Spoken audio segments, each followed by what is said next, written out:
오늘 본문 말씀 함께 보겠습니다. 본문은 사도행전입니다. 신약성경 사도행전 13장 1절로 3절까지 있는 말씀을 함께 살펴보도록 하겠습니다. 사도행전 13장 1절로 3절인데요. 제가 1절을 읽고 여러분들이 2절을 읽고 3절은 다 같이 합독하도록 하겠습니다. 안디옥 교회에 선지자들과 교사들이 있으니 곧 바나바와 니게르라 하는 시므온과 구레네 사람 루기오와 분봉왕 헤롯의 족동생 마나엔과 및 사울이라. 성경 금식할 때에 성령이 이르시되 내가 너희 믿음을 위하여 바나바와 사울을 함께 읽습니다. 이에 금식하며 기도하고 두 사람에게 안수하여 보내니라. 아멘. 잠시 기도합니다. 참 좋으신 아버지 하나님, 하나님의 영광과 하나님의 이름을 높여드립니다. 이제 아버지 하나님 말씀을 듣고 자오니 들은 자의 입술과 듣는 자의 귀를 하나님께 주장하여 주셔서 말씀이 말씀되게 하시고 그 말씀에 우리를 주장하여 주셔서 하나님의 영광이 나타나게 하여 주옵소서. 모든 것이 하나님의 은혜임을 고백드리오며 우리 주 예수 그리스도 이름으로 간절히 기도드립니다. 아멘. 할렐루야. 한 주간 너무 평안하셨습니까? 3일 만에 뵈시는 분도 계시고 며칠 만에 보는 분도 계시고 일주일에만 보는 분도 계시고 몇 주 만에 보는 분들도 계십니다. 어쨌든 모든 하나님의 역사와 하나님의 은혜가 여러분들 삶 가운데 충만하기를 소망합니다. 교회는 여러분 다양한 사람들이 모여있는 것이지요. 지휘 고하를 막론하고 다양한 사람들이 다양한 목적을 가지고 다양한 모습으로 나오는 것을 보게 됩니다. 근데 여러분 우리 다양한 사람들이 모이지만 목적은 하나여야 합니다. 예수 그리스도를 섬기는 것이어야 되고 또 그 교회는 예수님을 예배하는 목적이 반드시 정확하게 드러나야 합니다. 그렇지 않으면 교회는 다른 길로 갈 수밖에 없게 되지요. 교회는 수많은 사람들이 들락달락합니다. 각각의 자신들의 목적을 위해서 오는 사람들도 있고 또 수많은 사람들이 다양한 목적을 이루기 위해서 교회 문을 열고 들어오신 분들도 계십니다. 교회를 어지럽히고 성도들을 미혹하기 위해서 오는 사람들도 있는 반면에 선거철 되면 표를 얻기 위해서 오는 사람들도 있고 자신의 어떤 그 사업을 번창을 위해서 무엇을 팔기 위해서 오시는 분들도 계시며 또 어떤 구제를 받기 위해서 오시는 분들도 여러 가지 모습들이 있습니다. 물론 대부분은 주님을 예배하러 오시는 분들이 대부분이지요. 근데 만약에 여러분 다른 목적을 가지고 교회에 와서 그들이 중직자가 되고 교회 주류가 되는 순간 여러분 교회는 시험에 빠지게 되어져 있습니다. 여러분 교회의 목적이 본래의 목적은 무엇일까요? 주님을 섬기는 것입니다. 주님만을 드러내는 것입니다. 예수만이 높임을 받는 것입니다. 근데 여러분 교회가 이 잘못된 목적을 가지고 온 사람들의 그 통해서 목적을 잊어버리면 교회는 그때부터 문제가 되기 시작하는 것이지요. 그러나 여러분 그렇다고 해서 우리가 어떤 목적을 갖고 왔는지 우리는 알 수 없잖아요. 그러니까 어쩔 수 없이 열어둔 드립니다. 근데 여러분 오히려 그런 것을 우리가 기회를 삼고 깨어있는 주의 종들과 깨어있는 주의 백성들이 합심하여 잘못된 동들에 온 한 사람이 있다 할지라도 그들에게 선한 영향력을 발휘함으로 말미암아 그들이 마음이 변해지고 목적이 변해져서 함께 예배할 수 있는 그 공동체가 되길 간절히 소망합니다. 그런 교회가 되어져야 하지요. 주님만을 섬기고자 하는 그 열정으로 채워지는 공동체, 그 공동체가 아름다운 공동체라고 말씀드릴 수가 있습니다. 우리 또한 여러분 그러한 믿음의 선배들을 통해서 그것을 경험해 왔고 그런 섬김과 헌신을 통해서 우리도 그 자리에 있고 있는 거 아니겠습니까? 그러니까 여러분 우리의 삶이 날마다 주님을 바라보는 삶으로 주님을 경배하는 그 모습으로 그 목적대로 우리 공동체가 나아갈 수 있도록 함께 동역하시기를 간절히 소망합니다. 여러분 오늘 일부에도 말씀드렸지만 아멘이 살아야 돼요. 여러분 아멘을 제가 잘못된 말씀을 전하면 노멘 하시고요. 근데 성경에 맞는 말이라면 아멘을 크게 하시면서 함께 동조했으면 좋겠습니다. 오늘 사도행전 13장을 보게 되면 어느 교회가 등장합니까? 안디옥 교회가 등장합니다. 이 안디옥 교회는 다양한 사람들이 모여있는 공동체였습니다. 피부색이 다르고 출신 지역이 달랐습니다. 성도 간의 그 사회적 신분과 계급도 달랐습니다. 어떤 이는 노예의 삶을 사는 사람도 있었는 반면에 어떤 이들은 왕족과 귀족의 삶을 살아가는 사람들도 있었습니다. 어떠한 사람은 배움의 길을 가지 못했던 안타까운 사람이 있는 반면에 당대 최고의 학파에서 최고의 학문을 받는 사람들도 있었습니다. 여러분 이러한 다양한 뒤층에 사람들이 모이게 되면 자동적으로 암암리에 보이지 않는 벽들이 생길 수가 있지요. 그런데 자동적으로 이렇게 나눠지는 경우가 있는데 이 오늘 본문 보게 되면 안디옥 교회는 그렇게 다양한 계층들이 모였지만 전혀 다름이 없고 갈라짐이 없이 하나로 묶여 있음을 우리에게 보여주고 있습니다. 어떻게 이런 다양한 계층들이 모였는데도 나눔이 없고 갈라짐이 없고 다툼이 없이 하나 될 수 있을까? 여러분 오늘 본문 2절 말씀에 보면 그 답을 우리가 잠깐 살펴볼 수가 있습니다. 2절 말씀은 안디옥 교회를 묘사하는 부분을 조금 소개하고 있는데요. 2절 첫 번째 뭐라고 말합니까? 주를 섬겼다라는 거예요. 왕족도 이 안디옥 교회에 왔을 때도 피부색이 다른, 여러분 여기서 피부색이 어떻게 다릅니까? 우리가 살펴볼 수 있는데 1절 말씀에 보면 곧 바나바와 니게르라 하는 시므온과 니게르라는 단어가 니그로라는 단어예요. 다시 말씀드리면 흑인이라고 말씀드릴 수가 있어요. 그러니까 여러분 이렇게 다양한 계층 사람들이 모여서 자기의 목적을 드러내는 그 신앙생활이 아니라 자신의 권위를 드러내는 신앙생활이 아니라 자기의 어떤 유익을 위한 나타내고 있는 권력을 나타내고 있는 세상적인 어떤 지위를 나타내고자 하는 모임이 아니었고 그들 모두가 다른 특색을 갖고 있지만 오직 목적은 하나 주님을 섬기기 위해서 모였다는 것입니다. 그러니까 여러분 아무리 다른 계층이 모였던 사람이 할지라도 흔들림 없이 한 목적으로 나아가니까 분열도 없이 하나 될 수 있었음을 우리에게 보여주고 있다는 것이죠. 안디옥 교회는 주님만을 섬기는 교회였습니다. 이것이 안디옥 교회가 하나 될 수 있는 유일한 길이었습니다. 사랑하는 성도 여러분, 여기 계신 우리 성도 여러분들에게도 한번 질문 드리겠습니다. 여러분들은 누구를 섬기며 살아가고 계십니까? 누구를 예배드리며 살고 계십니까? 겉으로 얘기하지 마십시오. 속으로만 얘기하시기 바랍니다. 여러분, 우리를 위하여 십자가 달린 예수 그리스도, 그리고 그 아들을 우리 땅에 우리를 위해 보내신 그 여호와 하나님만을 섬기는 그런 모습으로 나아가야 한다는 것을 강조드리고 싶은 거예요. 교회는 그것이 목적입니다. 그것이 존재의 이유입니다. 그것을 망각하게 되면 교회는 소란스럽게 되고 또 교회는 흔들리게 되며 교회는 무너지게 되어져 있습니다. 사랑하는 성도 여러분, 우리 예담교회는 오직 예수로만 존재하는 교회가 되길 소망합니다. 오직 예수만을 자랑하고 예수만을 예배하며 예수만을 따라가는 그런 교회가 되길 소망합니다. 그래서 우리 교회 이름이 참 이쁜 거예요. 예담교회. 그래서 여러분 교회 이름만 예담교회가 아니라 우리의 삶도 우리의 신앙도 예수를 닮아가는 예담인들이 되길 간절히 소망합니다. 안디옥 교회는 그런 목적이 있었어요. 여러분 교회는 마치 어떻게 비유할 수 있냐면 오케스트라와 비교할 수 있습니다. 이 오케스트라를 보게 되면 단원이 작게는 70명부터 시작해서 많게는 120명까지 구성이 되어져 있지요. 근데 그 사람들이 모두가 같은 악기를 들고 있는 게 아니에요. 같은 악기를 들고 있다면 굳이 이렇게 튜닝을 하고 맞춰보고 앙상블을 이렇게 할 이유가 없겠지요. 근데 그 단원들 자세히 보게 되면 다 악기들이 달라요. 어떤 사람은 한 악기를 갖고 있고 어떤 사람은 목관 악기를 불고 있고 어떤 사람은 금관 악기를 어떤 사람은 타 악기를 가지고 함께 그 자리에 앉아 있는 것을 보게 됩니다. 다양한 악기를 가지고 연주하는 것을 보게 되죠. 이런 다양한 사람들이 다양한 악기를 가지고 연주하는 과정 속에 자기가 가지고 있는 악기가 다른 사람들 것보다 더 좋다고 해서 지휘자들 보지 않냐고 자기 마음대로 그 음을 자기 마음대로 왔다 갔다 하게 된다면 그 앙상블이 아름다운 앙상블이 될 수 있을까요? 저는 악기 중에 이 플룻이라는 악기를 참 좋아합니다. 참 이쁘잖아요. 소리가 깔끔하고 매끄럽고. 근데 그 매끄럽고 깔끔하다는 그 소리가 너무 이쁘다고 해서 다른 사람의 연주와 상관없이 자기 소리만 크게 낸다면 그 앙상블은 깰 수밖에 없는 것이지요. 또 여러분 아주 힘이 있는 그 심벌주 있지 않습니까? 어쩌다 한 번씩 등장하는 심벌주. 어쩌다 한 번 등장하니까 기분 나쁘다고 아무 때나 빵빵빵 치면 그 앙상블도 또 깨질 수밖에 없는 거예요. 여러분, 내가 4분의 4박자를 좋아한다고 해서 4분의 3박자로 연주를 해야 되는데 4분의 4박자 자기 마음대로 하게 되면 어떻게 될까요? 그거는 아름다운 음악이 아니라 소음이 될 거라는 것이죠. 자기 마음대로 악기를 연주하고 자기 마음대로 그렇게 하게 되면 듣는 사람들에게 아름다운 음악을 주는 것이 아니라 불쾌감을 줄 수 있다는 것이죠.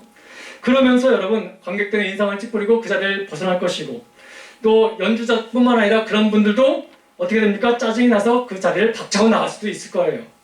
근데 안타깝게도 여러분 오늘날에 이런 교회들이 참 많다는 것입니다. 안타깝게도 자기를 드러내려고 하고 자기 소리를 높이려고 하는 경우가 얼마나 많이 있습니까?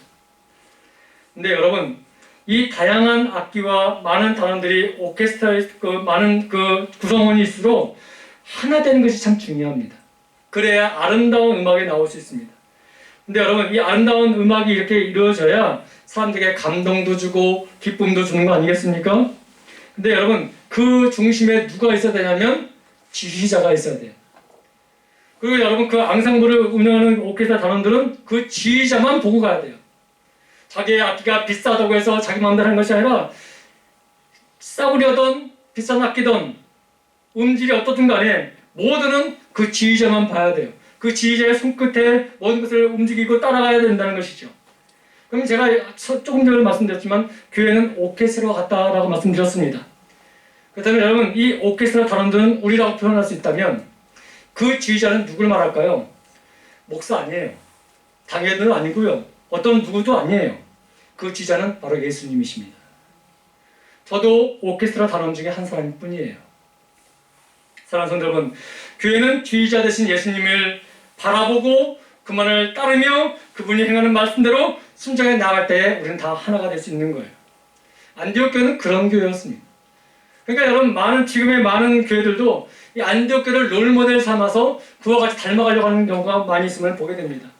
아름다운 교회가 어떤 교회입니까? 하나됨이 나타나는 게 아니겠습니까? 자기의 지휘고가 어떠든지 간에 남을 배려하고 함께 일어나갈 수 있는 것, 함께 더불어 행할 수 있는 것, 그것이 아름다운 모습 아닐까요? 그것이 바로 동행이라는 말씀을 들 수가 있는데, 그런 모습이 교회는 반드시 있어야 한다는 것이죠. 자기를 주장하게 되면 그 동행은 깰 수밖에 없는 것입니다. 안디옥 교회는 동행하는 교회였고 하나 되는 교회였습니다. 지휘 고하를 막론하고 남녀노소 다 모두가 오직 예수만을 바라보는 교회, 그분만을 따르는 교회. 그러니까 여러분, 많은 사람들에게 칭송받는 교회가 되지 않았습니까? 사랑하는 성도 여러분, 안디옥 교회는 정말 다양한 사람들이 모였습니다. 민족이 달랐고 또 언어가 달랐던 많은 사람들이 모여 있었습니다. 그러나 그들 모두가 주님만을 섬기며 주님만을 따를 때에 인류 역사상 아름다운 일들을 감당했던 교회로 우리에게 보여주고 있습니다. 이방 선교의 전초기지로 쓰임받는 교회, 안디옥 교회가 되었지요. 그래서 수많은 사람들이 안디옥 교회를 본받자 하는 경우가 바로 여기 있습니다. 다시 말씀드립니다. 교회의 사명은 누구를 세우는 것이 아니라 모든 사람이 주님을 섬기도록 하는 데 있습니다. 저도 여러분도 이 예담교회도 마찬가지입니다. 그 사명을 우리는 잊어서는 안 되는 거예요. 그러기 때문에 내가 조금 서운함을 받았다고 해서, 내가 남들 보는데 조금 무시당하는 것 같아 보인다고 해서 낙심할 일이 아니에요. 내가 다른 사람들은 좀 고급스럽게 일하고 나는 이렇게 찬양하게 일한다고 해서 절망할 게 아니에요, 여러분. 그 모두가 다 주님의 영광을 위하여, 주님의 나라를 위하여, 주님의 교회를 섬기는 일이기 때문에 서로가 합심하여 함께 격려하고 주님을 찬양하며 주님의 이름으로 서로 위로하며 나갈 때에 아름다운 교회가 되는 것이지요. 우리 예담교회가 그런 교회가 되기를 소망하는 거예요. 내가 무슨 일을 하든지 간에 여러분 모두가 하나님 아버지를 섬기고 예수 그리스도를 닮아가는 그런 삶을 살아가며 또 사람들에게 예수만을 드러내는 삶을 살아가는 그런 공동체, 얼마나 아름다운 공동체입니까? 그것이 교회의 존재의 이유요 목적입니다. 또 우리가 부름받은 이유가 바로 거기 있습니다.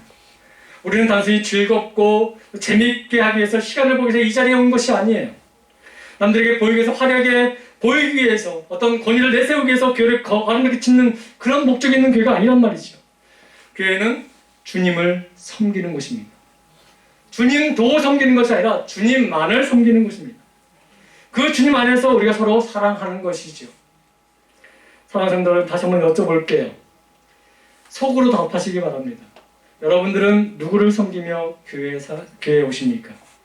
여러분의 삶은 누구를 섬기며 살아가는 삶입니까? 여러분의 계획하고 여러분이 갖고 싶었던 어떤 목적을 이루는 삶입니까? 아니면 그럼에도 불구하고 예수 그리스도가 나의 삶의 목적으로 살고 계십니까? 우리 모두가 예수만을 섬기는 그런 복된 인생들이 되길 소망합니다. 진정한 복은 예수를 만나고 예수를 섬기며 예수를 드러내는 삶을 살 때에 진정한 세상에 줄 수 없는 참된 복을 누리게 되는 것이지요. 사랑하는 성도 여러분, 안디옥 교회는 첫 번째로 예수만을 섬기는 교회였습니다. 그리고 안디옥 교회는 또 어떤 교회였냐면 열심히 주님을 섬길 뿐만 아니라 금식하며 기도하는 교회였다는 것입니다. 여러분 2절과 3절 말씀을 한번 우리 다 읽지 않고 서두부분만 잠깐 한번 읽어볼게요. 주를 섬겨 금식할 때에 성령이 이르시되 라는 말이 있죠. 3절에도 이에 금식하며 기도하고 라는 말씀을 우리에게 들려주고 있습니다. 다시 말씀드리면 안디옥 교회 성도들은 금식하며 기도하는데 목숨 건 성도들이었다는 것이죠. 여러분 우리가 금식이 무엇이라고 말씀드릴 수가 있을까요? 금식은 곡식을 끓으면서 기도하는 것을 금식이라고 말씀드릴 수가 있죠. 당시에 금식할 때 곡식을 끊는다는 의미가 무엇이냐면 생명을 내려놓겠다는 뜻이에요. 근데 여러분 혹시 저도 그렇지만 여러분들도 금식은 다 한 번씩 경험을 해보셨을 거예요. 나름대로 어떤 이유를 가지고 금식을 설명했을 것입니다. 근데 여러분 이 금식을 하는 목적은 크게 네 가지로 나눌 수 있는데요. 첫 번째는 회개를 위한 금식이 있습니다. 두 번째로는 간구를 위한 금식이 있습니다. 간구하는 것. 그리고 세 번째는 헌신을 위한 금식 기도가 있습니다. 그리고 네 번째로는 슬픔을 표현하기 위해서 금식하는 경우도 있습니다. 자, 여러분 한번 살펴볼까요? 회개를 위한 금식이 있습니다. 어떤 이들은 자신의 죄를 하나님께 회개하기 위해서 금식하며 애통하는 모습으로 하나님께 나아가죠. 하나님께 자신의 죄를 회개하면서 하나님 제가 여기 있나이다. 저희 죄를 용서해달라고 고백하면서 자신의 악함을 뼈저리게 느끼는 한 영혼이 하나님께 자기의 회개의 모습을 드릴 때에 금식하는 경우는 우리 참 많이 볼 수가 있습니다.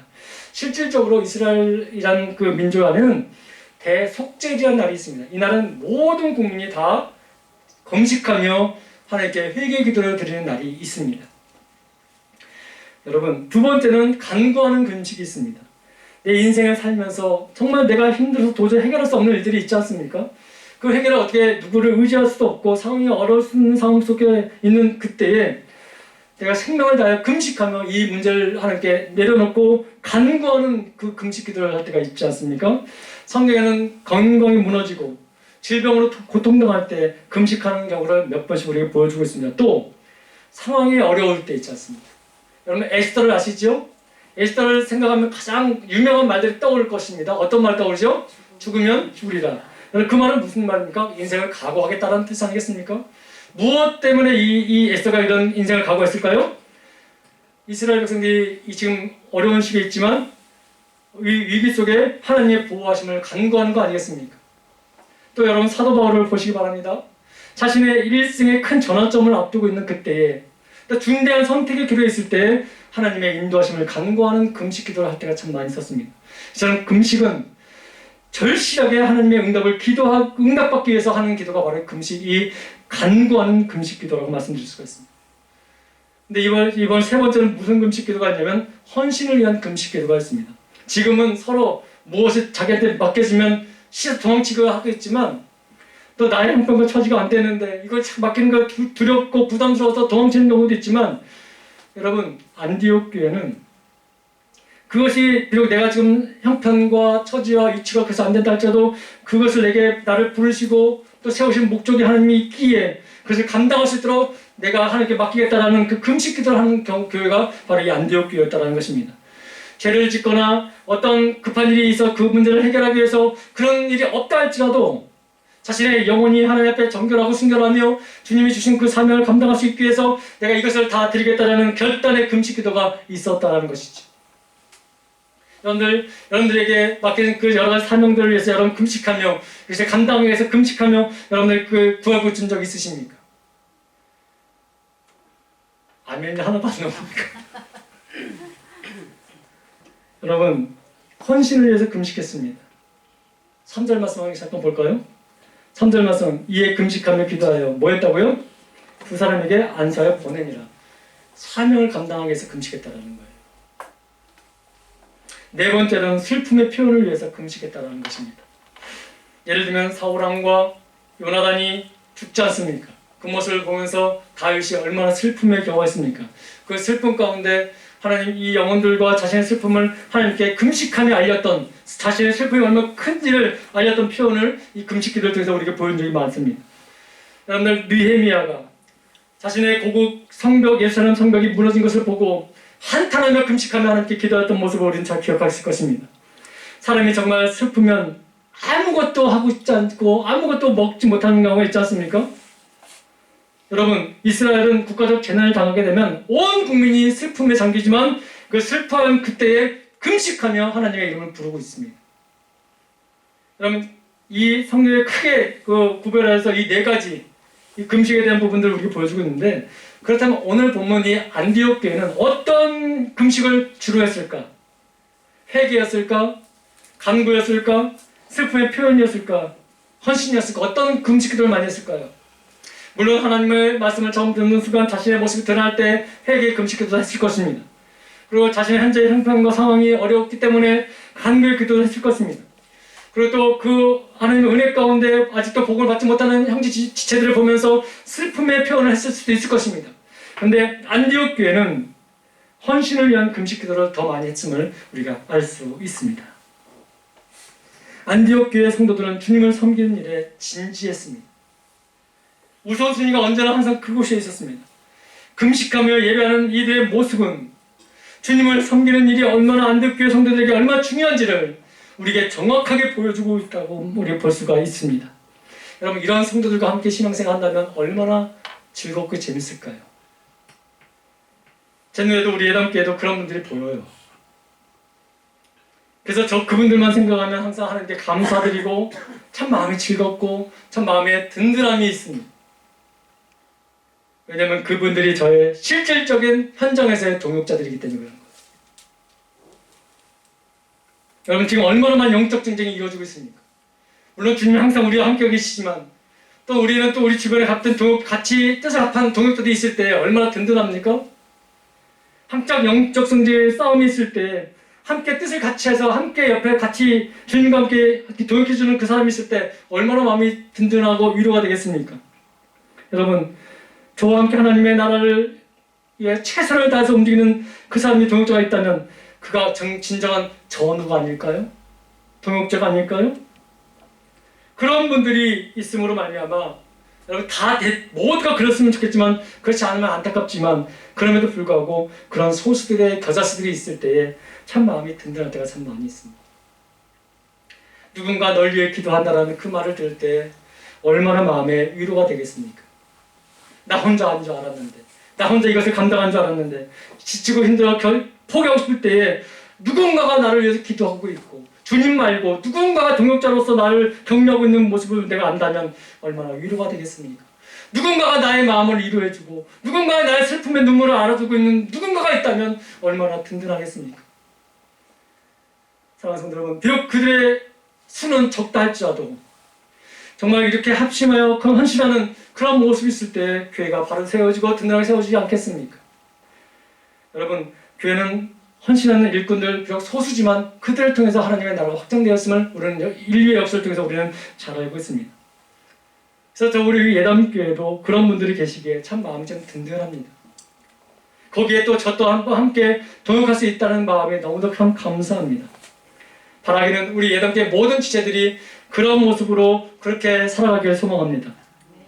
여러분 누군가가 하겠지, 목사님이 하겠지, 장로님들이 하겠지, 권사님들이 하겠지, 집사님들이 하겠지, 누군가의 화살표를 돌리는 게 아니라 그럼에도 불구하고 내가부터 하나님 앞에 겨자씨로서 삶을 살아가게 되고 예담교회에 뿌리내는 겨자씨로서 삶을 살아갈 수 있도록 몸부림치며 때로는 금식까지 하면서 그 헌신을 감당하기 위해서 노력하고 있는 그 사람이 있다면 하나님은 그 사람을 통해서 하나님의 나라가 확장되어진 것을 보게 하실 것이고 누리게 하실 줄 좀 믿습니다. 우리 예담교회가 그러한 교회가 되기를 소망합니다. 비록 헌신된 자는 소수에 불과하지만 그들을 통해서 하나님의 나라가 확장되어지고 복음의 전파가 이루어진 것을 우리는 역사를 통해서 우리가 늘 보고 있는 것을 보게 됩니다. 그렇다면 다시 한번 여러분께 질문합니다. 여러분 지금 어디에 서 있습니까? 여러분들이 이 예배의 자리에서 무엇을 지금 목적으로 지금 예배를 드리고 계십니까? 우리는 열정을 가지고 주님을 섬기고 있습니까? 아니면 내 어떤 것을 또 하나님을 바라보고 나가는 게 혹시 안 하면 벌 받을까봐 제대로 신앙생활 하자니 부담스럽고 헌신을 감당하다니 좀 부담스러워서 그냥 매주마다 한 번씩 나오는 것을 만족하며 그리스도의 삶을 살아가는 것에 만족하고 살아가는 신앙생활은 아닌지 한번 우리가 돌이켜보기를 소망합니다.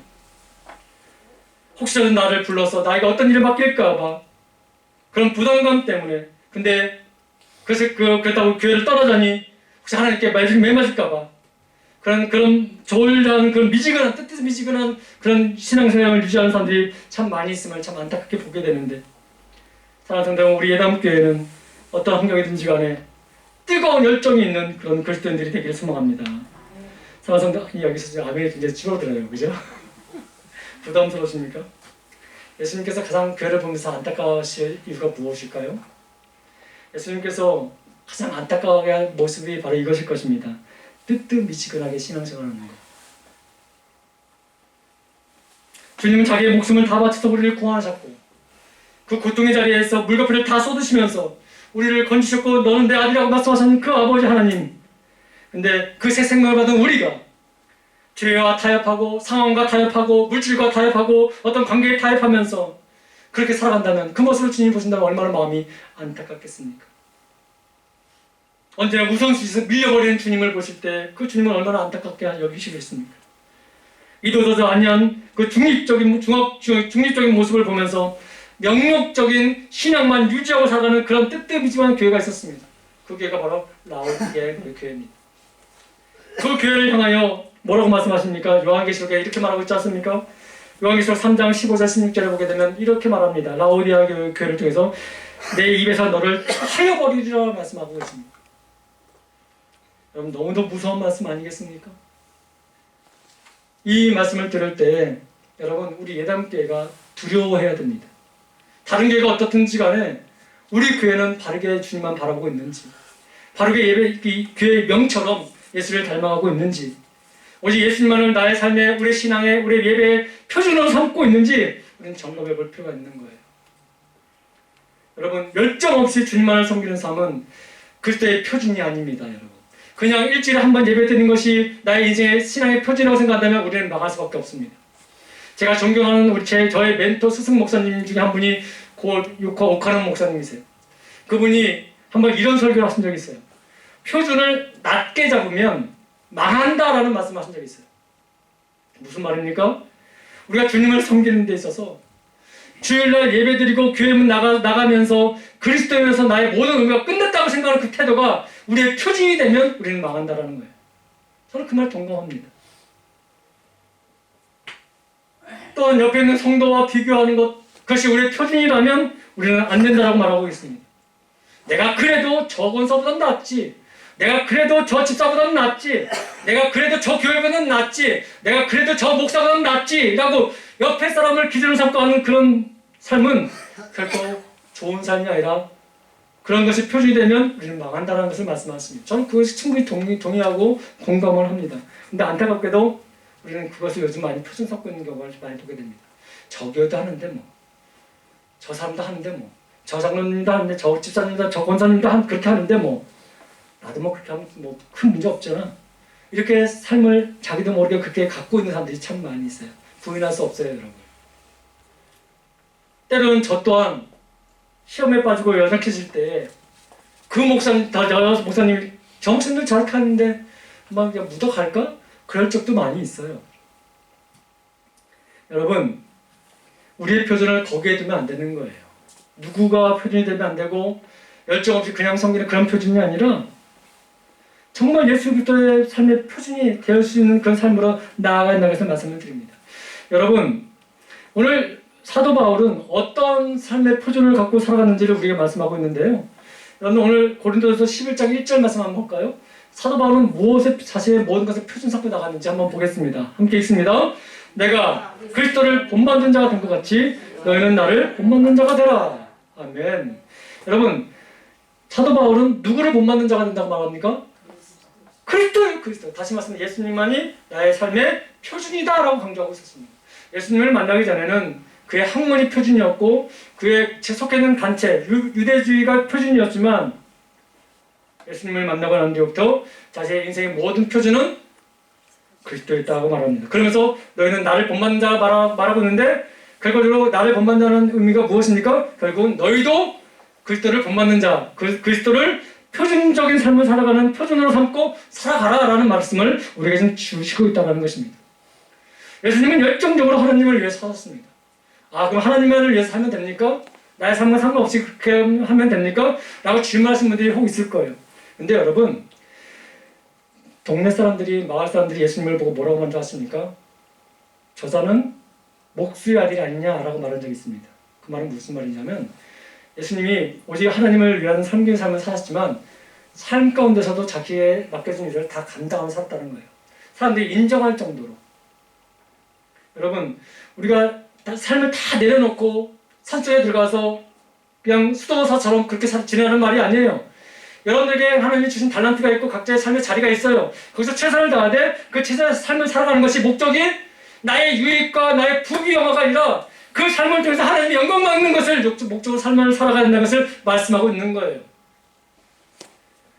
사랑하는 성도 여러분, 이 안디옥 교회는 그런 모습을 우리에게 보여줬습니다. 그래서 여러분, 그런 공동체를 위해서 주님이 약속하신 선물이 하나 있습니다. 그 선물이 무슨 선물이냐면 요한계시록 2장 10절에 기록되어져 있습니다. 우리 같이 한번 읽어보겠습니다.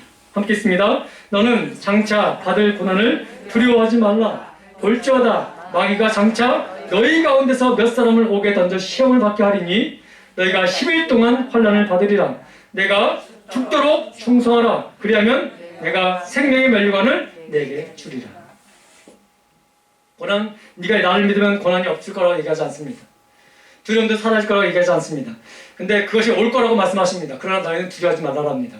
끝까지 너희가 지키고 나간다면 어떻게 한다고요? 반드시 너에게는 약속이 있는데 그 약속이 생명의 면류관이라고 말씀하고 있습니다.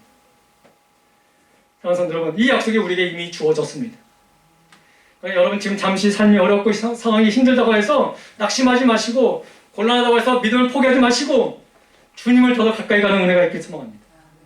반드시 하나님께서 세워주실 줄 믿습니다. 안디옥 교회 성도들은 예수님을 열심히 잘 섬겼습니다. 금식하기도 하고 사명 감당하기 위해서도 열심히 기도했습니다. 그래서 여러분, 이 안디옥 교회를 생각하면 초대 이방 성교의 전초기 역할을 감당했던 그 놀라운 사역을 감당하지 않았습니까? 그리고 여러분, 그들끼리 얘기한 것이 아니라 그 모습을 본 세상 사람들이 정말 큰 이슈가 되는 새로운 그 단어를 만들어냅니다. 오늘날 여러분 어떤 특정 전적을 보게 되면 새로운 단어들이 나오지 않습니까? 요즘 세대를 어떤 세대라고 부르죠? MZ세대라고 얘기하지 않습니까? 여러분 이 MZ세대는 이 단어들이 예전에 있었던 단어가 아니에요. 신조어들이에요. 신조어들. 근데 당시에 안디옥 교회의 이 열정과 예수님을 바라보고 따라가는 그 모습을 보면서 세상 사람들이 그 안디옥 교회 성도들을 보면서 뭐라고 신조어를 만들었냐면 바로 이런 말을 만들었습니다. 사도행전 11장 25절 26절 한번 볼까요? 어떤 신조어가 나타났는지 한번 보겠습니다. 바나바가 사울을 찾으러 다소에 가서 만남에 안디옥에 데리고 와서 둘이 교회에 1년간 모여 있어 큰 무리를 가르쳤고 지자들이 안디옥에서 비로소 뭐라고요? 그리스도인이라고 일컬음을 받게 되었다라고 말했습니다. 그리스도인이라는 신조어가 드러나게 되었습니다. 우리끼리가 그리스도인이냐라고 한 것이 아니라 세상 사람들이 저 사람들을 보니까 저 사람들 진짜 그리스도인이구나라는 것을 알게 된 거죠. 하나님의 사람, 예수 그리스도의 사람. 여러분, 크리스찬이라는 단어가 바로 이것입니다. 크리스찬. 오늘날 여러분 이 그리스도인이라는 말을 들었을 때 여러분들 부끄럽습니까? 저 사람은 그리스도인이야 라고 말하면 여러분 부끄럽습니까? 나는 그리스도인이야, 크리스찬이야 말할 때 여러분 부끄럽습니까? 오히려 당당하지 않습니까? 근데 여러분 이 말에는 어떤 의미가 있냐면 우리나라 말로 바꾸면 저 예수쟁이들이에요. 어떤 사람들은 이것을 비아냥거리게 말할 수도 있을 것입니다. 근데 여러분 이것은 우리에게는 정확한 표현이에요. 예수가 삶의 중심이고 예수를 삶의 모든 것으로 여기는 사람들, 그들을 바로 예수쟁이라고 말하는 것이죠. 그래서 그리스도인이라고 말하는 것입니다. 안디옥 교회 성도들은 누가 봐도 예수쟁이들이었습니다. 우리 예담교회 모두가 이런 예수쟁이가 다 되길 소망합니다. 모두가 그리스도인이라고 여기 칭송받는 그런 모습이 되길 소망합니다. 그럼 이런 신조어가 이 얼마나 그때 열정적으로 하나님의 영광을 나타내며 예수 그리스도를 중심으로 살아갔냐면 지금도 우리를 뭐라고 부릅니까? 세대가 그렇게 지났음에도 우리를 뭐라고 부릅니까? 그리스도인이라고 말하고 있지 않습니까? 여러분, 우리가 어떤 신조어를 받기 위해서 열심히 하는 목적이 아니라 그렇게 할 때 하나님은 그 상황 속에서 우리를 높이신다는 것입니다. 여러분들에게 진정한 저 사람은 그리스도인이야 라고 칭송받는 그런 여러분들이 되길 소망합니다. 여러분, 제가 좀 전에도 오케스트라에 대한 부분을 이해하러 비유를 말씀드렸지만 이 오케스트라 단원들은 이 공연을 하기 전에는 항상 튜닝을 합니다. 점검을 하는 거예요. 자신의 악기가 잘 되어 있는지, 자신이 지금 연주할 자세가 되어 있는지 튜닝을 하게 됩니다. 그래서 여러분 어느 정도 다 튜닝이 되면 바이올린을 든 악장이 자리에서 일어나서 고개를 끄덕입니다. 그러면 여러분 오보에를 부는 수석 연주자가 A 계명을 부릅니다. 그러니까 이것을 우리 계명으로 말하면 라야 라라는 음을 길게 내뱉습니다. 그러면 모든 악기들이 그 음에 맞춰서 튜닝을 다시 합니다. 그래서 다 맞춰지게 되면 그 침묵이 이어지면서 그때 누가 등장하면 박수박치를 받고 나오는 지휘자를 우리는 만나게 되지요. 여러분 제가 조금에도 말씀드렸지만 교회는 오케스트라라고 말한다면 그러면 여러분 지휘자는 예수님이십니다. 예수님이 박수발치를 받고 나오실 수 있도록 우리는 그 말씀 앞에 튜닝도 해야 되고 점검도 하면서 내가 바르게 삶을 살고 있는지 내가 정말 그리스도인의 모습을 갖고 있는지 우리가 그렇게 맞춰가고 있어야 된다는 거예요. 그럴 때 우리의 모습을 통해서 예수님이 드러나게 되고 박수발치를 받게 되고 그래서 사람들이 그 모습을 보면서 함께 동참할 수 있는 은혜가 있게 되는 것입니다. 그러니까 여러분 삶 가운데 어디서 무엇이든지 간에 여러분 그리스도인으로서의 삶을 잘 튜닝하고 계시라고 말씀드릴 수가 있어요. 직장에서든 사업장에서든 가정에서든 어떤 만남을 통해서든 자신들이 그리스도인임을 잘 믿음 안에서 튜닝하고 있으면 그 튜닝이 그때 다 다른 사람들에게는 어떤 소음을 들을 수가 있고 어떤 고난이라 들을 수 있지만 그것이 끝까지 잘 유지돼서 함께 모이게 되게 된다면 영광을 주님이 받게 되는 것이죠. 그래서 그 주님을 통해서 함께 이루어지게 되게 되면 많은 사람들에게 박수박치를 받는 영광의 아름다운 하모니가 드러나게 되는 것입니다. 우리 예당교회가 그런 하모니로 이루어지는 교회가 되길 소망합니다.